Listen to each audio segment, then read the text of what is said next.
nama saya Sekar Putri Pamayun, mahasiswa Universitas Islam Negeri Sunan Ampel Surabaya, Prodi Pendidikan Guru Madrasah Ibtidaiyah. Di sini saya akan menjelaskan tentang salah satu bab di mata kuliah studi hadis, yaitu menguji kemuttasilan sanad-sanad hadis.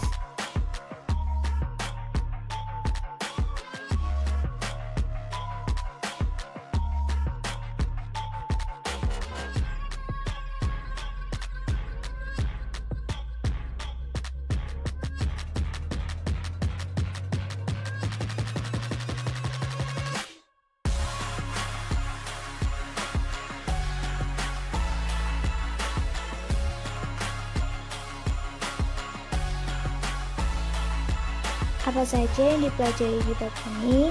Yang pertama, ada definisi dan syarat tahammul hadis. Yang kedua, ada definisi yang ada hadis. Ketiga, ada definisi dan syarat hadis mu'anan. Yang keempat, definisi hadis mu'anan dan hukumnya. Lalu yang terakhir, ada hadis mu'anan dan mu'anan dalam kaitannya dengan kemuttasilan sanad. Oke, yang pertama ada definisi dari tahammul hadis. Tahammul hadis merupakan suatu sistem atau cara yang dipakai di mana seorang rawi menerima atau menanggung hadis yang diperoleh dari gurunya dengan cara dan syarat yang telah ditentukan. Apa aja nih syarat-syaratnya?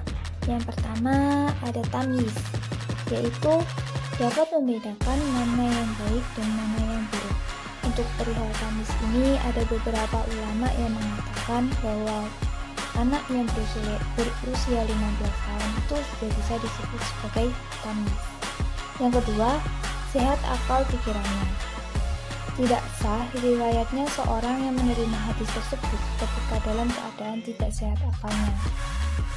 Yang ketiga, ada secara fisik dan mental, orang tersebut mampu memahami dengan baik riwayat hadis yang diterimanya. Sekarang kita masuk ke definisi dari ada'ul hadis.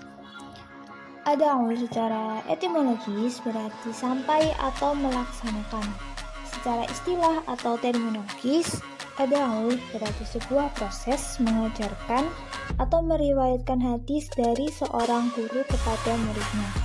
Jadi pengertian ada'ul hadis di sini itu adalah meriwayatkan dan menyampaikan hadis kepada murid, atau proses mereportasekan hadis setelah ia menerimanya dari seorang guru. Lanjut ke definisi hadis mu'anan. Hadis mu'anan merupakan hadis yang menggunakan sighatul tahammul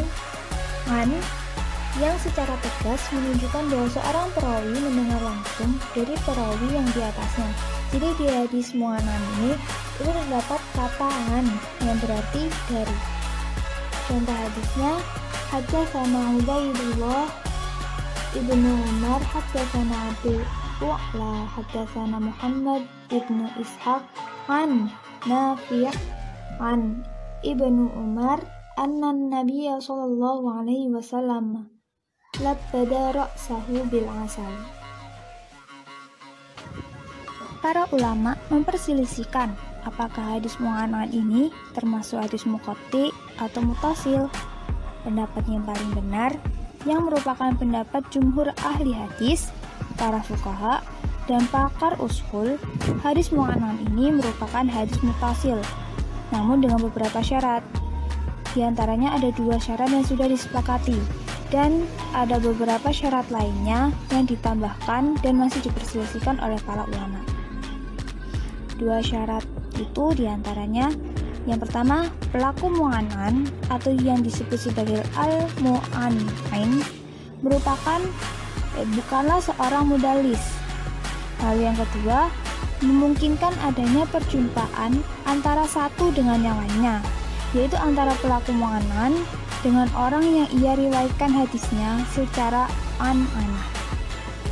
Lalu ada syarat-syarat tambahan yang masih diperselisihkan. Di antaranya yang pertama, kepastian perjumpaan atau subut al-liqa antara pelaku mu'anan dengan orang yang ia riwayatkan hadisnya secara an-anah. Ini adalah mazhab Al-Bukhari, Ibnul Madini, dan para ahli tahqiq dari kalangan muhaddisin. Yang kedua, lamanya masa persahabatan atau sul as-suhbah. Ini adalah pendapat dari Abul Muzaffar As-Sam'ani. Yang ketiga, yaitu pengetahuannya tentang periwayatan dari orang yang ia riwayatkan secara amanah. Ini adalah pendapat dari Abu Amr Ad-Dani.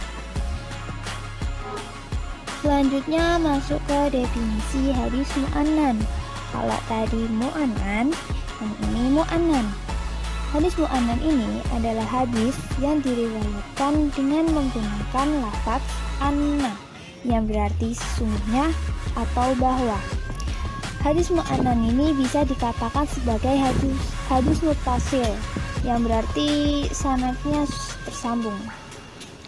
Contoh dari hadis mu'annan ini berarti ada kata anna di dalamnya, yaitu contohnya qala Ibnu Umar anna Nabiyya sallallahu alaihi wasallam qala balaghu anna walau ayah. Di situ ada kata anna Nabiyya sallallahu alaihi wasallam. Oke, lanjut ke hadis mu'annan dan mu'annan dalam kaitannya dengan kemutasilan sanad. Hadis mu'annan maksudnya dan mu'annan dapat dikatakan setingkat dengan hadis mutasil apabila memenuhi syarat muasyarah dan liqa. Apa itu muasyarah dan liqa?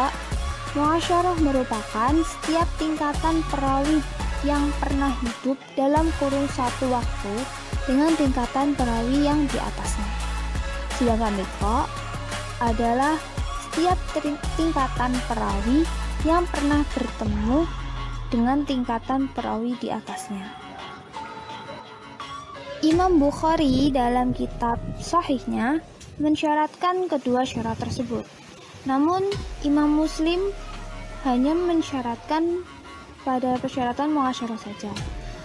Apabila suatu hadis memenuhi syarat muasyarah dan liqa dalam periwayatannya, maka hadis itu dapat diterima dan dijadikan sebagai hujjah. Jika tidak memenuhi kedua syarat tersebut, maka hadis itu dianggap cacat dan tertolak. Apakah seorang perawi pernah hidup semasa atau bertemu dengan perawi pada tingkat atasnya dapat diketahui dengan mempelajari ilmu rijalul hadis, yakni ilmu yang mempelajari mengenai sejarah dan keadaan para perawi.